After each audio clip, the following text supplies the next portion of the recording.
when people came to him and said, what is the one thing that I should look at as far as what's upstream, for me to look at as far as where we're headed? And he wanted it to be academia, or he wanted it to be money. He thought money would be the first place, like business would be the first place, as to what would lead culture or our politics. And what they found was that was like the last one. And instead, the arts and entertainment was the one that was, actually leading and creating culture.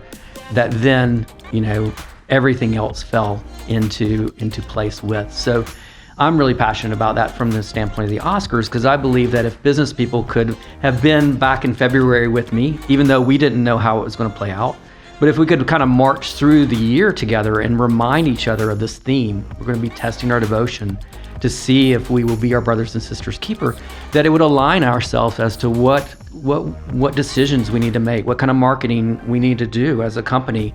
If the question we're asking is, will we remain a we, then that's the kind of marketing we need to be putting out there, is, testing that. And I think for the most part, I think most marketing executives really kind of get that and kind of can read the zeitgeist. So I do think that, really looking at the media from the standpoint of, specifically I'm talking about the Oscars, because it's a little bit more predictive than the box office. Right.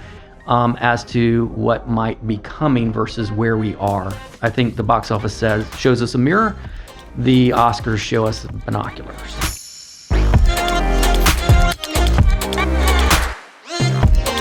Join in this week to The Claw as I talk with Bryan Coley. He is the Chief Creative Officer at Real Experiences, and we're going to find out what can you learn from the movies that win awards to drive your business both as a owner and maybe a marketing executive. So tune in as Bryan gives us an example of what worked and didn't work in 2020, and we look towards what the trends may be for 2021.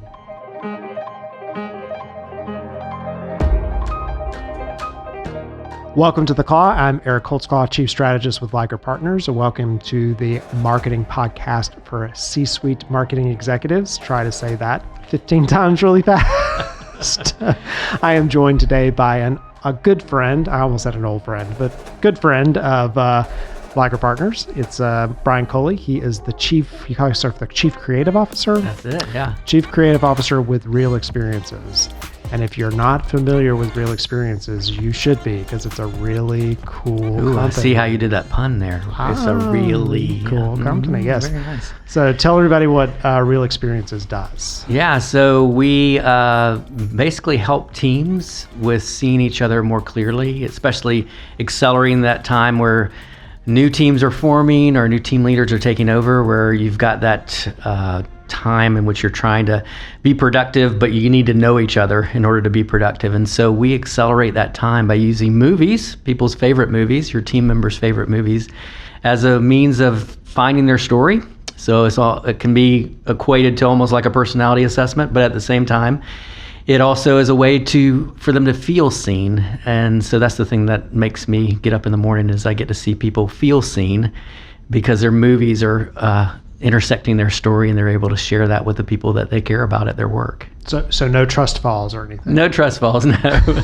No, nothing like that. Yeah. So, well, and having gone through the process, we took the company through it, a year and a half ago, 2 years ago? It's because it's because you pick 10 What is that? Yeah. It's just that it was so long ago. It doesn't feel like it was, but it really was. It was, yeah. Is that it's really interesting. It's an interesting process being I owned a research company for a period of time, and getting into the psychology of why people do what they do and how they sort of view the world. I really never thought that movies had anything to do with it. And then you go through and pick your top 10 movies, and then the insight you get at the end of the day based on why you just love that movie is really interesting. Like I think my favorite movie that I got more aligned to in that process is Baby Driver. Yeah, I remember that. Yeah. Love that movie. And the more after doing it, I think I love that movie more. Yeah. Which is better than Fargo, which I think used to be my Yeah, we were doing an event for a big beverage company here in Atlanta that most people know. And there was a team, a person, this probably will turn everybody off to Coming to Real, but it was this gal who was doing her presentation of these insights coming out of her movies. And she was sitting there going, laughing and crying at the same time, going, why am I crying over the movie Cars? Because she was finding this, resonant insight that she found in the movie Cars that she had just been watching with her kids, and put on her top 10 list. Yeah, and you pick out scenes and look at it, and it is a great way to get to know people and what makes them tick. Totally. And, the people do the things that they do for some reason. Yeah. So you have to understand what that reason is. Yeah, our theory is that people, when something moves you, whether it's to anger or whether it's to laughter, and most people say, oh, my top 10 list is just entertainment or whatever, but you still pick 10 movies, and we've never seen a top 10 movie list be the same, which is pretty amazing, And even if we see Shawshank Redemption 50 million times, we look for what does it look like through your eyes. And so, it really is one of those moments where we get to see people find and be surprised more than anything by their movies, and find these insights that they probably wouldn't have been able to articulate otherwise about their story. And then to have a visual that comes from their heart, that they're bringing their movies to the table. Because most of the time in corporate America, you use movie clips as, here, I want to just illustrate my point, Right. Versus, what we do is allow people to bring their movies to the table and allow them to, express their brand of the company. We've done several marketing experiences that we've customized as to what is the brand of your company through your movies. How do you look at your movies and go, this is what I want my brand to be, this character, so Like maybe Liger. Based on a movie that has this nice dichotomy to it. The point you made a few minutes ago about people saying they just, I picked these 10 movies because they entertain me. That's such crap. It is. It is. It would be saying the same thing about I tell people marketing needs to be visceral. Yeah. Make me mad, make me cry, make me laugh. You never talk about some boring marketing ad you saw. Right. You talk about the ones that really were impactful in some way, and that's why you would remember a movie and put it in your top 10. Totally. Yeah. So very interesting. And usually it's connected to something in their past, like I used to watch this with my dad growing up, that kind of thing. Even that, just has that special connection to their story. And, it is a great way for companies specifically to, find this level of vulnerability that is kind of appropriate vulnerability for their team, so that they can really get to know each other and have those visuals to last and make it more sticky, because they're watching movies. They're seeing a visual that's worth 1,000,000 words maybe versus a picture worth 1,000. Yeah, well, in the research space, we would always have participants say something about someone else. They would say this about this person because they really meant it about themselves, and they couldn't admit it about themselves. Yeah. And so the movie becomes the ultimate proxy. Exactly. The ultimate. It's not about me. It's about the movie. Right. I'm just talking about William Wallace here. That's it. That's nothing to do Braveheart. with me. Yeah. So. In this role of doing real experiences and working with teams, and you've got some diversity training in that space too, and things like that. So you have this moniker. So, regrettably, somehow people finally figured out that I should be called The Claw. That's why we named the podcast The Claw, but whatever. How you feel about that? I know. It's like all those consonants and So you have this title that you've been given. So what's the title that people call you? Yeah, it's the movie whisperer. So, you had the horse whisperer. And so I guess I do what the horse whisperer does with movies, with people. And it's usually, our experiences are very discovery based, it's walking people along, allowing them to have control knobs, versus me sitting there reading their tea leaves. But oftentimes I do, podcast or real conversations where I look at a person's top 10 and go, this is what I see. And then, of course, the work that I do with the Oscars each year are all about kind of looking at what I see, looking at a top 10 list and going, this is what I see as far as the themes, the threads, the patterns that I see. And so it's in that space of kind of finding the patterns and finding the things where a person will show me something on their top 10, or we'll find an insight and I'll go, oh my gosh, do you see that's also in this movie, this movie, this movie, this movie? And people are like, what? And it just becomes this preponderance of evidence of, their story. And in that moment is sort of where that moniker came from, where people are like, oh my gosh, you like totally told me my life story, with these movies. So yeah. And so that, and that's something that you do kind of on an annual basis. You look at the movies. Yeah. So talk to me a little bit about that process. Yeah, for the last 8 years. So if you think about a top 10 movie list telling the person's individual personal story, I thought, well, could this be true for our collective story, on a macro level? Could we look at America or our country or our culture and try to figure out what our story is or where we are in our story based on our movies? And so I tried it with the box office, and it was just a dud. It just didn't work as far as the box office. And so then I shifted my attention to the Best Picture nominees for the Oscars, which form a palette. It's not often 10 movies. It's like this year's 8 movies. And I just started diving into it and treating it as if it was America's top 10 list and looking for the same threads and themes that united these movies. And what I found was just these themes that would come out would play themselves out in culture over the next couple of years, or specifically a year. And I was just amazed sitting here going, oh my gosh, this is almost foreshadowing where we're headed. And then I stepped back and went, why is that? Because the box office kind of tells us where we are, what's popular. But the Oscar nominees are made without commerce kind of being forefront. It's more of the award, it still has a goal, but it's usually that, gold statue. And so studios kind of give that space for them to make that film that is made for the purpose of saying something, for the purpose of artistry. It's a passion project for an actor or director. And so when you look at it from that standpoint, there's more likelihood that you're getting into the zeitgeist of where we're headed as a culture, and potentially these artists being very prophetic as far as what they're saying. But even that, I don't take it on a single film like the one that won the Oscar. I take it on that palette, which still can't be thought of as, anything but providential, that these movies come together and then have themes that cross, multiple movies. So it's more of looking at the collective voice of these artists and what this collective voice is saying. Okay. And so I was at your event last year before the C word happened and CRP, whatever. Yeah. None of those. Don't use the U word. There's so many of them at this point. But as you sit back and think about that event, and I literally think it's one of the last things that we went to, because it was February. It was right at the beginning of February. Yeah. So it was early. The pandemic was, sorry, I used the P word. It was a blip on the radar. And I'm standing in front of, at Pinewood Studios, it's now called Trilla Studios. We've been doing this for the last 4 years. This will be the 5th year, in which they've just invited me to speak these themes that I'm finding. And so I get up and I say, the theme this year that I see in all these movies is, will we remain a we, which was kind of scary already. And when it played out in culture, where it was like, we were talking Civil War by the end of the year, right? That in itself was highly prophetic. But then my answer to how we would become or remain a we was, we need to test our devotions to see if we would be our brother and sister's keeper. Yeah.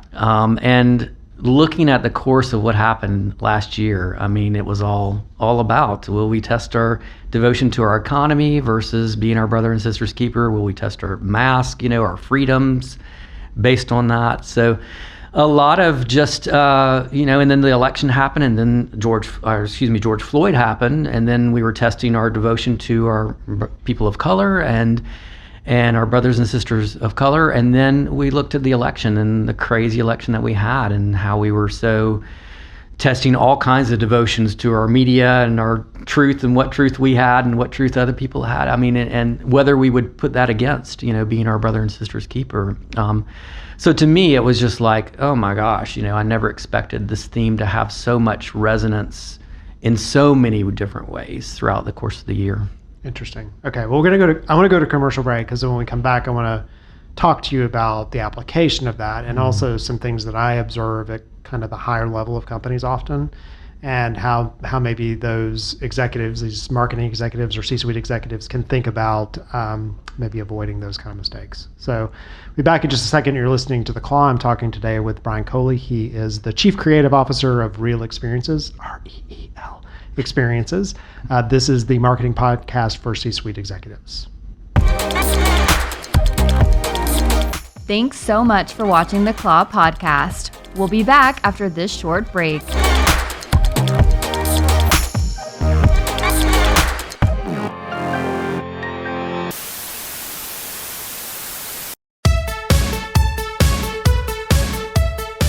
I used to be that guy.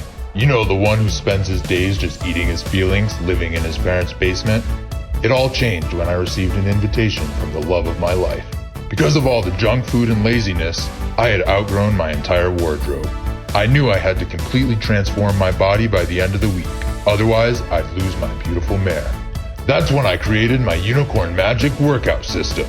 This system gives your muscles the boost they need to kick into overdrive and get you the results you want, immediately and effortlessly. By the time I went out on my date, using a magical combination, I didn't even recognize my own body, and neither will you.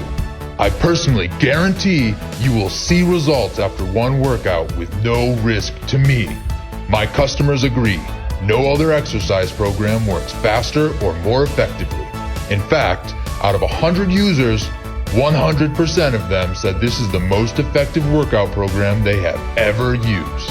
Let's just say I got my gorgeous mare. And if you want yours, you need the Unicorn Magic workout system. So don't be that guy.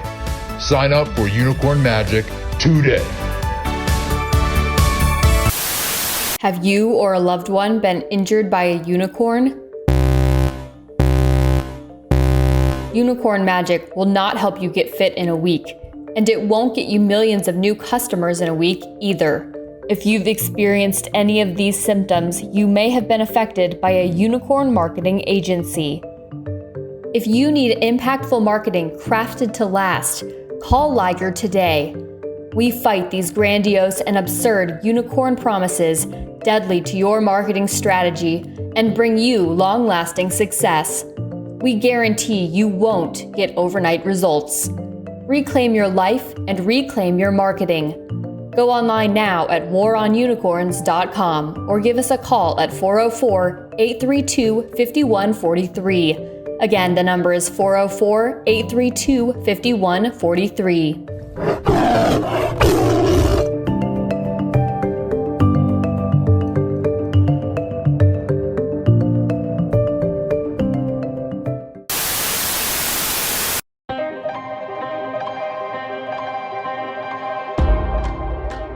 And we're back. You're listening to The Claw. It's a marketing podcast for C-suite executives. I am talking today with Bryan Coley. He's the Chief Creative Officer for Real Experiences, which is one of the coolest ways to get to learn about your fellow employees or people that you work with. Well, I learned about in the theme of all the 10 movies that I put together, sort of confessing a little bit, was they all had the theme of an underdog. There was always the underdog. Yeah. And that underdog like overcoming and, you know, and so that was such a interesting thing to think about, you know, that's how I see myself. I have always seen myself as an underdog, which is why I have done a lot of the craziness that I've done. And so we were talking today about how, you know, movies and specifically movies that have been nominated for awards and things can be prophetic. It can tell you, you know, what's happening in society, those types of things.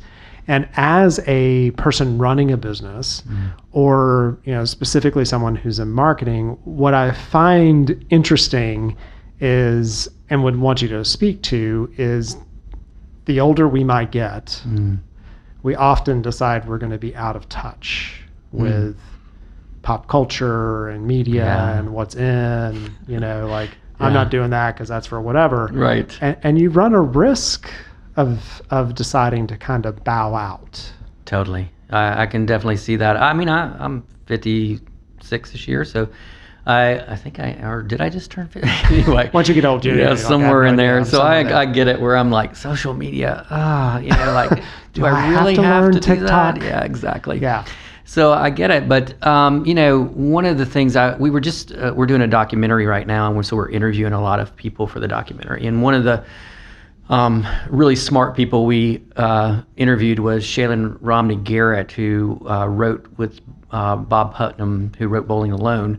They wrote together a book called The Upswing, which I highly recommend. And it looks at, where the cultural trends and how we've gone from an I to a we and then back to an I again, and we might be on an upswing to a we again. And she was saying that the thing that frustrated Bob Putnam was when he looked at the leading indicators of where we were going. Like, when people came to him and said, what is the one thing that I should look at as far as what's upstream, for me to look at as far as where we're headed?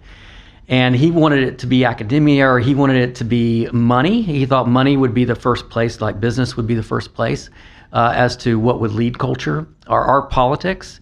And what they found was that was like the last one. And instead, the arts and entertainment was the one that was, actually leading and creating culture, that then, everything else fell into place with. So I'm really passionate about that from the standpoint of the Oscars, because I believe that if business people could have been back in February with me, even though we didn't know how it was going to play out, but if we could kind of march through the year together and remind each other of this theme, we're going to be testing our devotion to see if we will be our brothers and sisters' keeper, that it would align ourselves as to what decisions we need to make, what kind of marketing we need to do as a company. If the question we're asking is, will we remain a we, then that's the kind of marketing we need to be putting out there, is, testing that. And I think for the most part, I think most marketing executives really kind of get that and kind of can read the zeitgeist. So I do think that, really looking at the media from the standpoint of, specifically, I'm talking about the Oscars because it's a little bit more predictive than the box office. Right. As to what might be coming versus where we are. I think the box office shows us a mirror. The Oscars show us binoculars. So.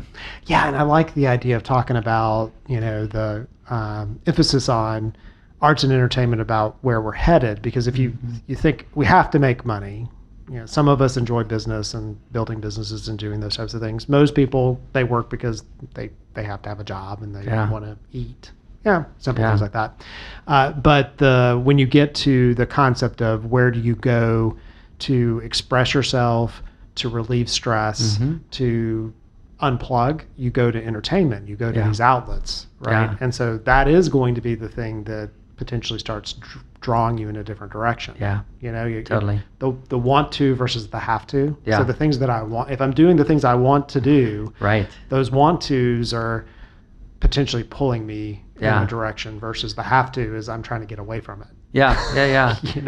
So that's an interesting thought of that you should look towards, where do people entertain themselves? Like, what do they consume? Yeah, and if I can help people redeem that time they've spent watching Netflix, then I'm happy to do that, Oh yeah, you totally helped me. I'm a total, me and Craig, who's our creative, he and I know way too many stupid little, we've seen way too many stupid little shows and one-liners and stuff. Yeah. You've consumed too much pop culture at that point. But I don't want to unplug from that, because I feel like, number one, to stay connected with people that I'm working with and just society in general, if you decide to put it away, then you're for lack of a better term, you're out of touch. It's totally true. And you have to, whenever those shows start trending, whenever you get Cobra Kai or whenever you get... Cobra Kai is awesome. Yeah, whenever you get those shows that just start trending so quickly, and really we start, they become viral so quickly,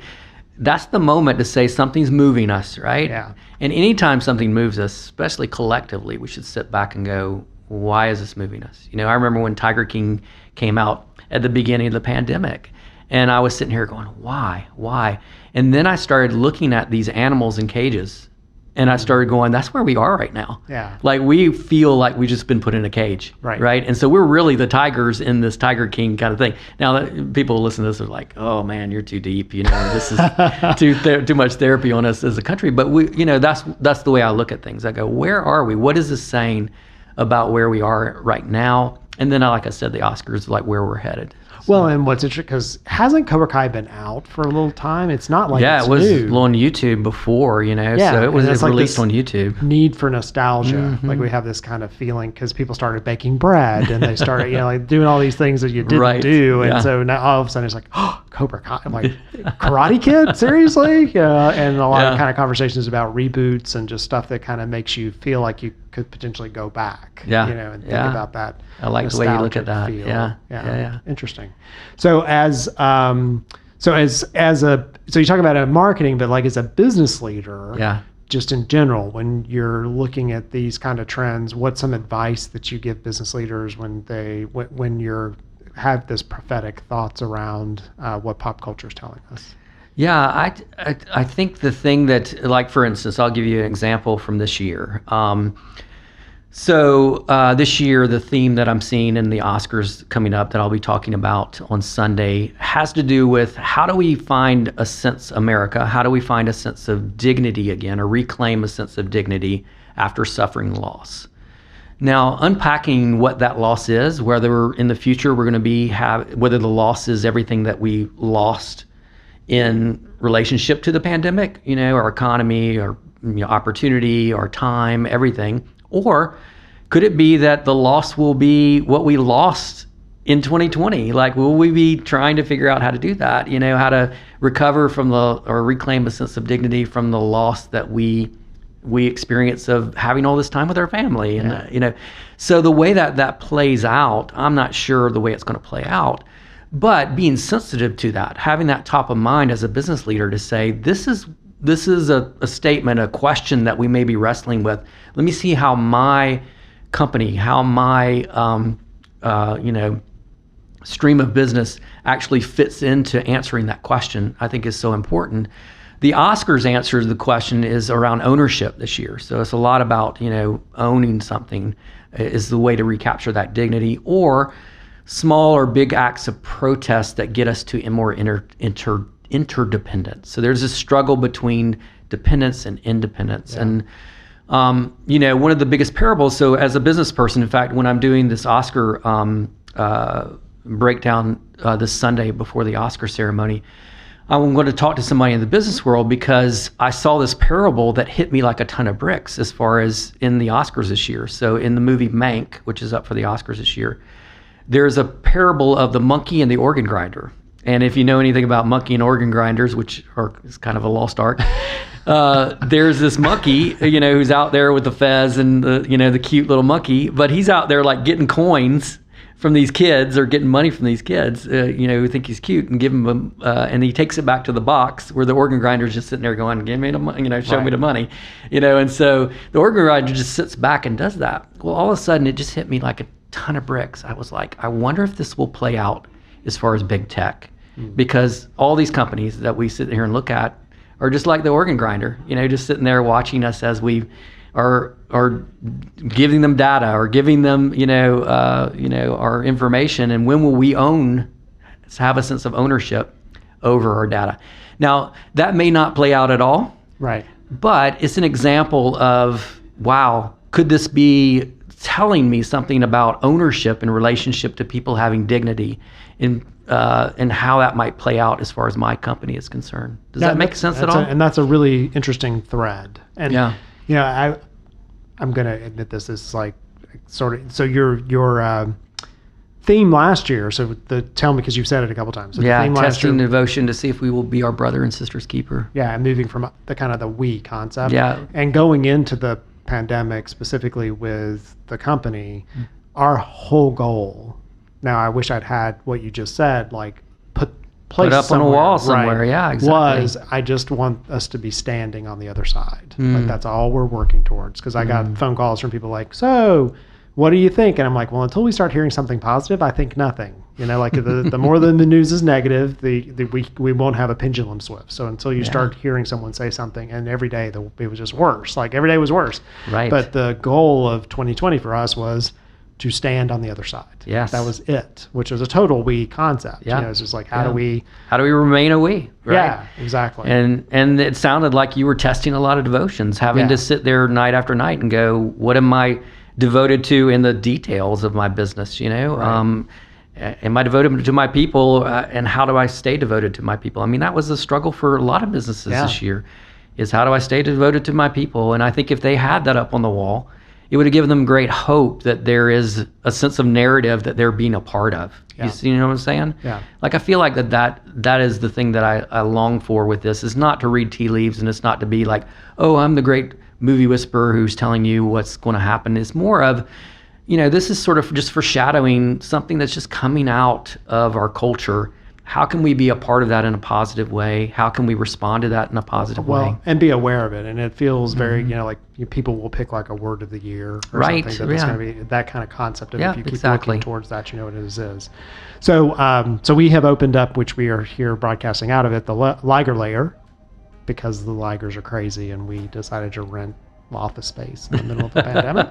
And so we opened up the Liger Layer and have started. You had to really test your devotion on that one. You should have seen the guy when I brought the lease and the check in November and dropped it on his desk, and he was literally playing like Minesweeper or something on his phone, and he looked up at me and I'm like, yeah, it's a signed lease. He's like, okay, you're crazy.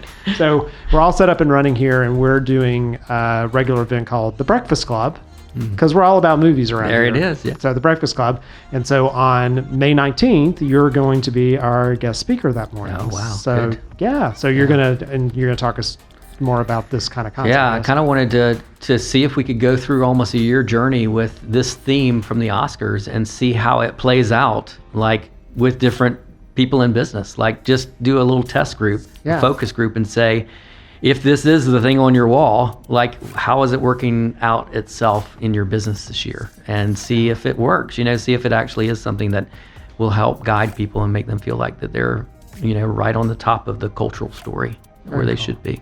Yeah. Cool.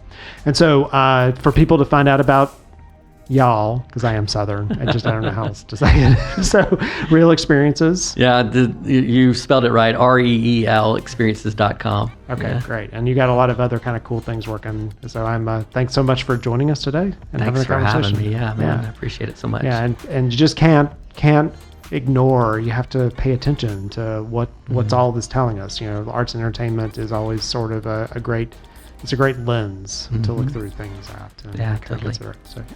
So you've been listening to The Claw. I'm Eric Holtzclaw, Chief Strategist at Liger Partners. This is the podcast for marketing C-suite executives. Join in next time as we talk with others about how to apply different practices and principles to your marketing strategy.